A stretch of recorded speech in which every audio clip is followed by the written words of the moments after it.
Eu sou o SUS. Eu sou o SUS. Eu sou o SUS. Eu sou o SUS. Eu sou o SUS. Eu sou o SUS. Armã, Aré, SUS. Eu sou o SUS. Eu sou o SUS. Repórter SUS. O que acontece no seu sistema de saúde?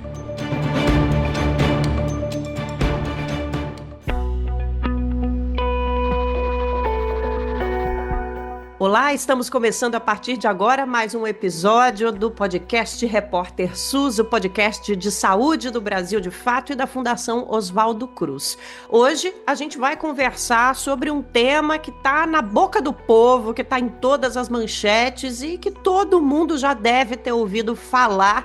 Muitas vezes pode até não estar entendendo do que se trata, os microplásticos e quais são os impactos desses elementos na saúde pública. A gente vai conversar com a professora doutora Thaís Mauad, que é médica da Faculdade de Medicina da Universidade de São Paulo e é uma das principais pesquisadoras nesse campo emergente que está surgindo agora sobre esses impactos dos microplásticos para a nossa saúde. Vamos entender melhor qual é o impacto dessas partículas em órgãos vitais e abrir novos caminhos para compreender o que é que está acontecendo com tanto despejo de microplástico no nosso planeta e como isso pode se reverter na nossa saúde. Thaís, muito obrigada por estar aqui conosco, professora. É uma honra ter você aqui. Oi, bom dia, boa tarde a todos os ouvintes. Obrigada, Nara, pelo convite. É um prazer estar aqui conversando com vocês nesse tema tão urgente. Vamos começar a nossa conversa do começo mesmo. O que é microplástico, Thaís? Então, a definição de microplástico é um plástico, quando ele foi definido, né, foi definido de um plástico de até 5 milímetros de comprimento, né, uma fibra, imagina uma fibra de até 5 milímetros de comprimento, ou uma partícula, que foi quando os primeiros pesquisadores que foi no mar, né, as pessoas começaram a perceber essa grande quantidade de substâncias plásticas no mar, começaram a perceber essas partículas e deram recebeu essa nomenclatura. O microplástico se forma pela degradação do plástico. Então, o plástico, vamos imaginar um plástico abandonado no fundo do mar, ou todo mundo já viu aquele vaso que está no quintal faz 3 anos, o que vai acontecendo com aquele plástico? Ele vai se degradando, né? A gente vê aquele plástico se esfarelando, né? Ele sofre a ação da intempérie da luz, no caso da água, né? Da luz solar, dos raios ultravioletas, etc., e ele vai se degradando e fragmentando em partículas cada vez menores até virar os microplásticos, que são, a maioria das vezes, invisíveis a olho nu. E o que a gente entende, então, é que a presença dessas partículas que a gente nem enxerga é cada vez maior no planeta e pode entrar no nosso corpo de diversas maneiras que a ciência ainda está pesquisando, né? A gente tem que considerar, professora, que as investigações sobre os impactos desses microplásticos na nossa saúde ainda são muito incipientes, como a gente fala, são investigações recentes, né? Mas, por exemplo, em 2021, vocês atuaram numa pesquisa que detectou microplásticos no pulmão das pessoas. Foi até uma pesquisa publicada internacionalmente. Qual é a relevância desse tipo de descoberta? E ela passa algum recado para a gente sobre a presença desses elementos no nosso corpo, professora? Bom, como você disse, os microplásticos eles estão na natureza em todos os biomas, em todos os lugares que você procura, né, os estudos, até na Antártida, no deserto, nas montanhas, onde você procura, você acha microplástico, seja no ar, seja no solo, seja na água. Então, a gente está realmente muito exposto, né, a esse tipo de material, considerando que a nossa vida é rodeada de plástico atualmente. E que esse plástico, mesmo não estando no meio ambiente, mesmo dentro de casa, ele se degrada, né? Os plásticos eles vão se degradando, vão se fragmentando. Então, a gente, além de ter expostos no ambiente, vamos dizer, externo, outdoor, e o lugar onde a gente está mais se contaminando, na verdade, é dentro de casa, né?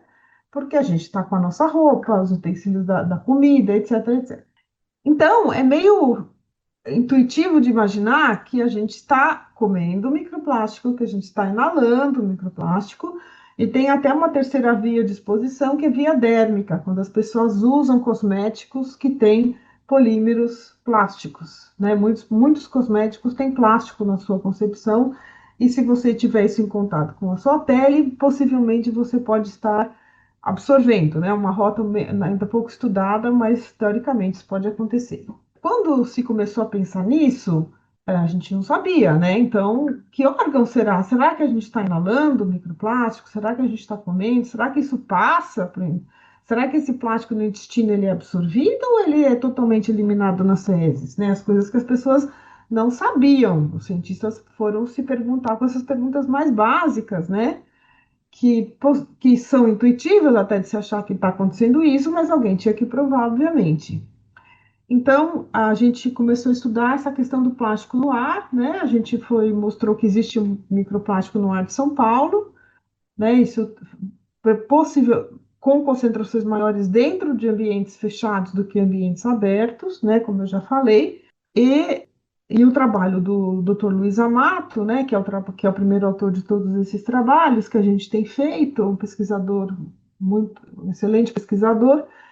Ele demonstrou, então, que a gente tinha microplástico dentro do pulmão também. A gente examinou fragmentos de tecidos de pessoas que haviam falecido em São Paulo, e, né, e mesmo em pequenos fragmentos de tecido que a gente investigou, pudemos encontrar microplásticos. Então, isso deu o primeiro sinal que esse material passa as barreiras que nós temos de proteção, né? Então, a gente tem uma proteção, vamos dizer, no nariz, né? O nosso nariz é o nosso grande filtro do ar, mas essas partículas conseguem bypassar isso e atingir órgãos profundos, né? Profundidade do órgão. Isso é preocupante, primeiro porque é uma partícula, por vários motivos. Primeiro, na verdade, porque a gente não sabe bem o que isso significa, mas a gente suspeita fortemente que isso não é bom. Por quê? É uma partícula inerte, né? Inerte, eu digo assim, ela não consegue ser degradada pelas nossas células, então provavelmente ela fica lá, ela não consegue ser eliminada. Ela carrega dentro dela, além do próprio polímero, os aditivos do plástico, né? Que são um capítulo à parte de extrema gravidade. Carrega bactérias que se grudaram nela no caminho, né, metais pesados, etc. E, muito possivelmente, isso pode levar, os estudos todos em animais e estudos mais experimentais, mostram que isso suscita um processo inflamatório. Era aí que eu queria chegar contigo, professora Thais, porque vocês devem ter pesquisas que simulam em laboratório a atuação desses elementos no nosso corpo, porque para a gente entender como isso age ao longo do tempo, precisa esperar. Afinal de contas, a gente tem o plástico muito presente na nossa vida há cerca de 100, cento e poucos anos. A gente precisa de mais tempo para entender qual é a relação direta. Mas a ciência já consegue, em laboratório, recriar essas condições para ter uma ideia do que acontece. E foi aí que vocês conseguiram perceber o desencadeamento desses processos inflamatórios, por exemplo, em laboratório? O mundo inteiro está estudando isso, né? Tem de pesquisas nessa área explodiu. Tem muitos lugares estudando isso, seja em animais, né? Em animais marinhos, que foi onde se começou tudo, estudar como isso impactava os animais marinhos, seja em animais de laboratório, seja em culturas de células, né? Você pega células isoladas, expõe a microplásticos e vê como essa célula vai responder. Porque, veja, estudar isso em vivo, né, quer dizer, numa pessoa, ainda é muito difícil, praticamente impossível, porque você não tem, isso ainda não existe uma método de imagem, por exemplo, vou fazer um raio-x para ver quantos microplásticos tem. Isso não existe, nenhum método de imagem consegue ver. Ninguém vai ter, não vou tirar um pedaço de um órgão de ninguém para ver se tem.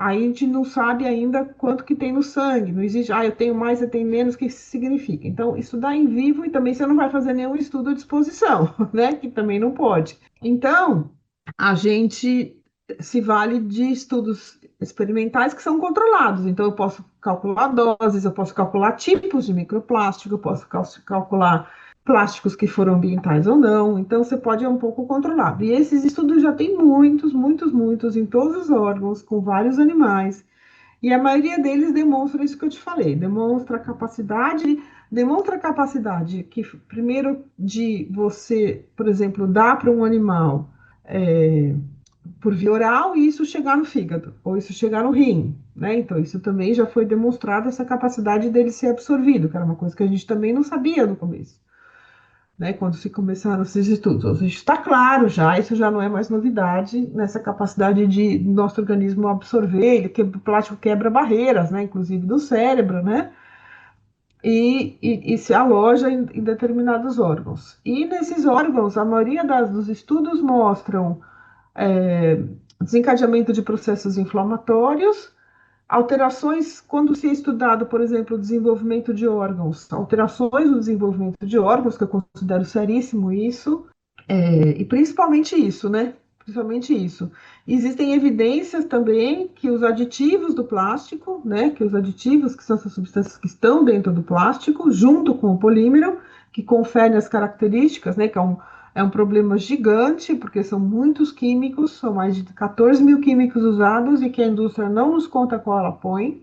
Então, quando você compra uma embalagem, está escrito que ela é de polietileno, mas não está escrito quais os aditivos que foram colocados naquele plástico. Então, esses aditivos também têm potencial cancerígeno e de problemas de fertilidade, problemas endócrinos principalmente. E a gente já tem, provavelmente, como você disse, tem muita gente estudando isso no planeta todo. Provavelmente já temos então pesquisas que caminham no sentido de tentar determinar qual é a quantidade de partícula necessária para um câncer, uma lesão grave, uma inflamação Então, mais isso grave. ainda está longe, né? Acho que vai caminhar para isso, você tem razão. Uhum, Acho que vai caminhar. A gente tem um problema toxicológico gigante para lidar, né? tá. Imagina que você tem quantos tipos de plástico, quantos tipos de aditivos, uma exposição diversa. Então, é diferente de eu ter um tipo de exposição a uma substância, ao chumbo. Ah, é o chumbo, então vamos analisar, medir o chumbo e tal.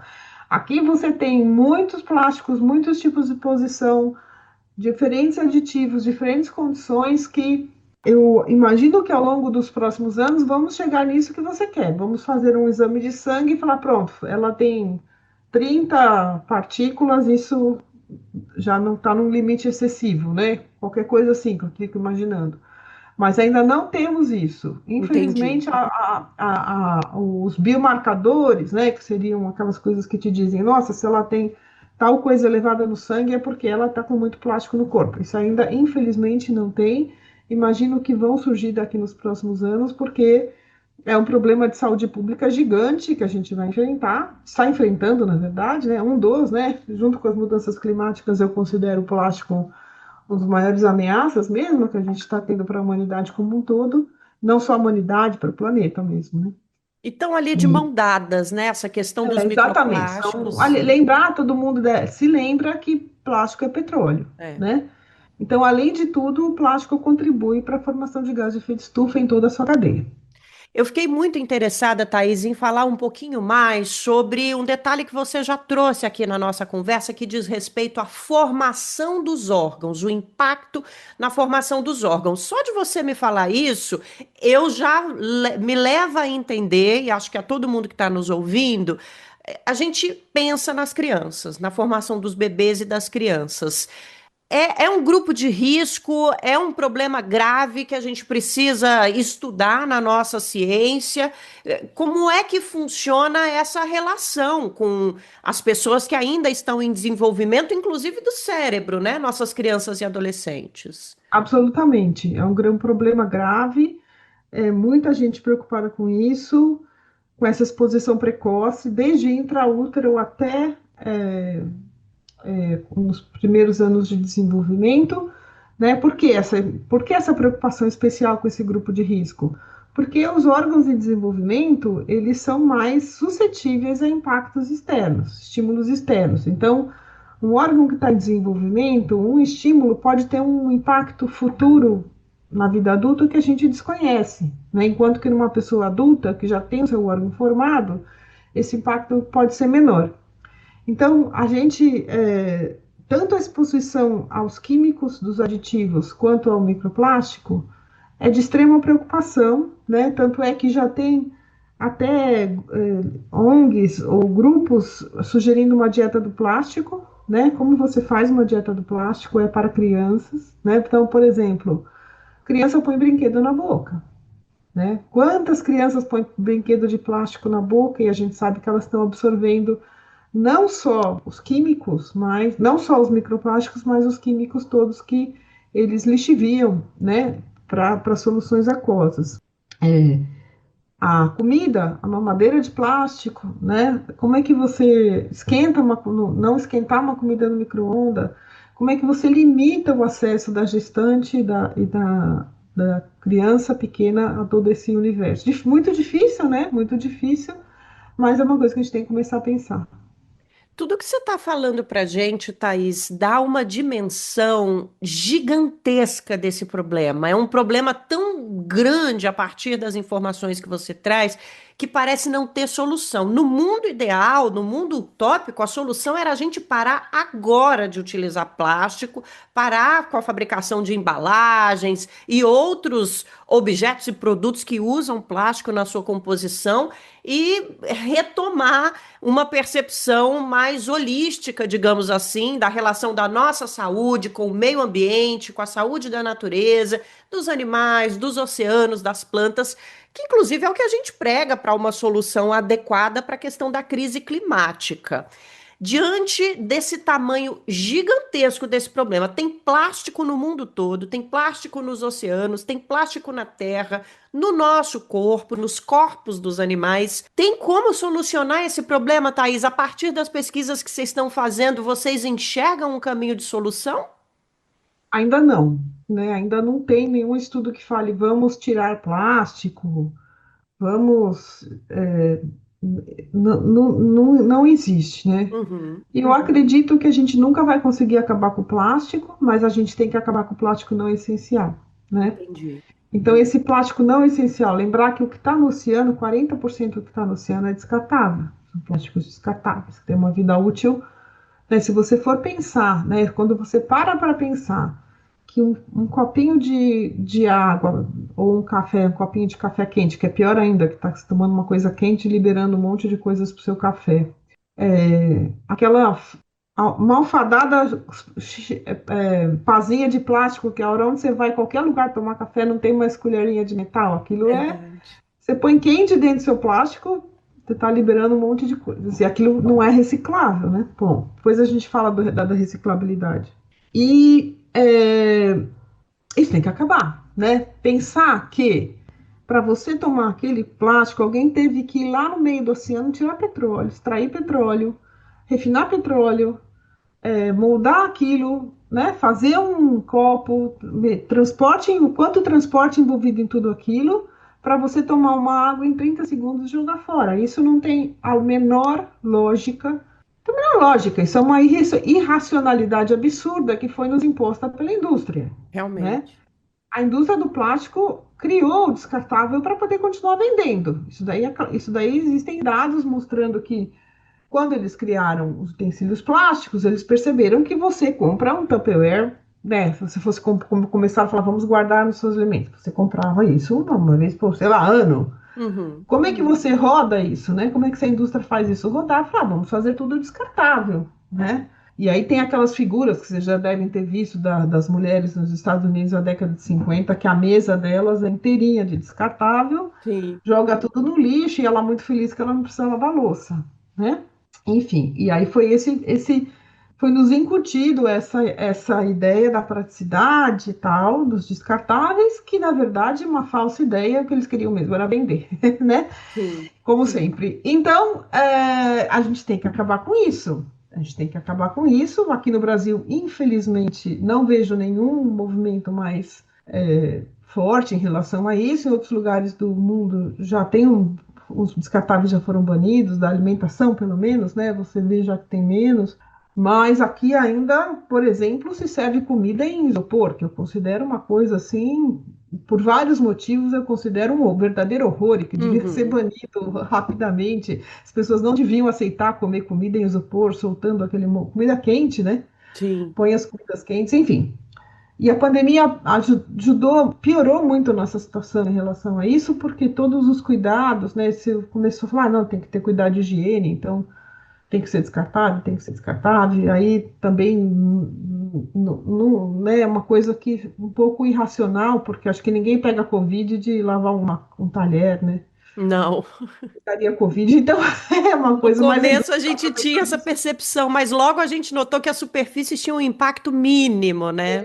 E aí, mas obviamente a indústria se aproveitou disso, como Claro. sempre, né, para forçar hoje. Então, é uma coisa muito difícil e é tão complicado o assunto, é tão grave que está tendo o Tratado Global do Plástico, né? Está tendo, pela Organização Unidas, um tratado que pretende ter, vamos dizer, caráter legal, né? De tentar regulamentar isso. E o que os países que a gente chama que são os países de maior ambição, que infelizmente o Brasil não está nessa lista dos países de maior ambição, são regulamentar a produção, né? Então, acabar com a produção de plástico não essencial regulamentar os químicos, né? Esses químicos que são ou adicionados ou formados durante a reciclagem, por exemplo, a reciclagem faz um plástico ficar mais tóxico, que sejam regulamentados ou proibidos. Esse tratado agora vai estar na sua última edição em agosto, agora vai começar a semana que vem em Genebra, na Suíça, mas conta com o lobby da indústria plástica é fortíssimo e provavelmente atravancará o tratado. Voltando a falar da nossa questão de saúde, Thaís, esse impacto gigantesco dessas partículas no nosso planeta, no ambiente, e eu diria que até nas relações econômicas, porque essa análise que você acaba de fazer do peso da indústria, de como a indústria moldou essa necessidade construída do plástico, fala muito sobre as nossas relações econômicas, sobre quem é dono do dinheiro, consegue, como essas pessoas conseguem fazer e moldar comportamentos de maneira dependente mesmo. A gente fica quase que dependente. Mas voltando a falar da nossa saúde, a gente agora está num momento em que a ciência está estudando esses impactos, está tentando entender quanto, como, por que isso tudo está acontecendo, o que pode, isso trazer no futuro. Mas a gente tem aqui no Brasil também a construção de um sistema único de saúde, que é um sistema que tem três pilares, em que um deles é justamente essa conexão da área da saúde com todas as nossas outras áreas sociais. Então, falar de saúde é falar de trabalho, é falar de educação, é falar de meio ambiente, é falar de absolutamente tudo. E as soluções que devem ser procuradas por esses sistemas também são soluções conjuntas, ou pelo menos deveriam ser. Num futuro em que a gente tenha mais elementos para entender os impactos desses microplásticos na nossa saúde, você percebe potencialidade no nosso SUS para lidar com essa nossa realidade? Porque, inclusive, o nosso sistema está começando a ser pressionado por coisas muito novas em diversos setores, né? Crescimento da obesidade com déficit nutricional, questões ambientais, problemas respiratórios muito ocasionados por essas questões, doenças que atingem mais as populações precarizadas e que têm relação com as mudanças climáticas. É um envelhecimento da população. O SUS vai ter que mudar nas próximas décadas. E a questão dos microplásticos, eu entendo que vai ser um elemento causador de mudança também, né, Thaís? Você Não, percebe? eu acho que o microplástico e o plástico eles vão entrar como mais um elemento de risco para todas essas doenças crônicas, né, que o SUS tem que lidar, né, doenças Uhum. crônicas não transmissíveis. O plástico é mais um fator de risco, né, que teremos que lidar com ele. E como sempre, as populações precarizadas são as que mais têm, né, sofrem com essa injustiça ambiental que a gente vê tão claramente. Então, por exemplo, só para falar, por exemplo, dos catadores, né? No Brasil, os catadores fazem parte da nossa cadeia de reciclagem, é uma população bastante precarizada e são muito expostas a todos os químicos. Imagina essa população o dia inteiro lidando com plástico, pondo a mão, etc, etc. São populações que isso já tem estudos em outros lugares do mundo, onde foi medido no sangue a quantidade de alguns químicos, eles têm têm uma são muito mais expostos, né? Então, como é que a gente lida com essas populações de risco do ponto de vista de saúde pública? A gente vai ter que entender como é que a gente, né, doenças neurodegenerativas, né, câncer em jovens, né, que está tendo uma verdadeira explosão do número de câncer em jovens, que tem um custo gigante para a saúde pública, a gente sabe, né? Então eu imagino, né, acho que não dá para a gente dizer, olha, é o plástico que está causando tudo isso, mas a gente vive num ambiente tão estressor, né, que você tem poluição do ar. No Brasil, você tem problema de muitos agrotóxicos, né, dos venenos dos agrotóxicos, poluição do ar, o plástico, né, todos os estressores que a gente tem ao nosso lado, né, quem vive nas cidades tem muitos estressores e, né, vão juntos. Eu imagino que tudo isso tem um impacto gigantesco na nossa saúde, né, que temos que lidar com isso, né. Então, eu vejo um dadinho a mais aí, né, uma figurinha a mais aí nesse puzzle que a gente tem que lidar com as doenças crônicas. Olha, a gente vai ter muitos desafios pela frente aí. A gente sempre fala isso aqui no Repórter SUS. A Thaís está trazendo novos elementos que incrementam essa lista de desafios. E não vai ter jeito, sem saúde pública não vai dar para navegar nesse novo mundo, um mundo mais velho, né? Um Brasil mais idoso, menos jovem, com mais pessoas dependendo do nosso sistema público e universal de saúde e com elementos totalmente novos que a ciência traz para a gente de riscos. Em cima de tudo isso, temos as mudanças climáticas, que vão ser disruptores de toda essa cadeia, né? Sim. Então você vai ter naquele sistema, você pode ter uma enchente. Vejamos o que aconteceu no Rio Grande do Sul, grandes enchentes, incêndios, queimas secas que vão provocar quebras importantes nessas cadeias ou aumentar exponencialmente, agudamente, né, a procura pelo serviço, que temos que nos preparar, absolutamente nos preparar, né, para tudo isso. Desafios para o Sistema Único de Não tá Saúde. fácil, né? Não tá fácil. E não é As desafio. gerações, ó. Exato. E não é desafio futuro, é desafio presente. A gente precisa começar a lidar com essa questão agora.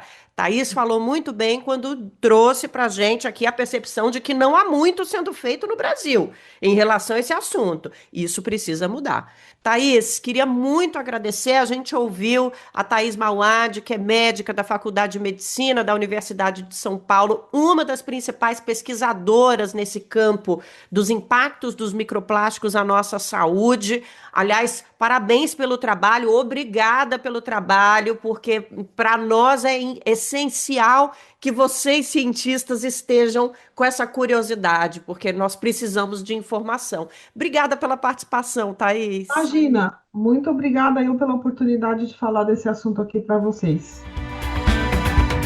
É isso, você que está nos ouvindo, muito obrigada também por ter ficado conosco nesse debate, nessa conversa, até agora, até o nosso finalzinho de conversa. Valeu demais por estar aqui com o Repórter SUS em mais um episódio. O podcast é uma parceria entre o Brasil de Fato e a Escola Politécnica de Saúde Joaquim Venâncio, da Fundação Oswaldo Cruz, a nossa Fiocruz, instituição pública, uma das maiores do mundo na área de pesquisa, e nós precisamos celebrar.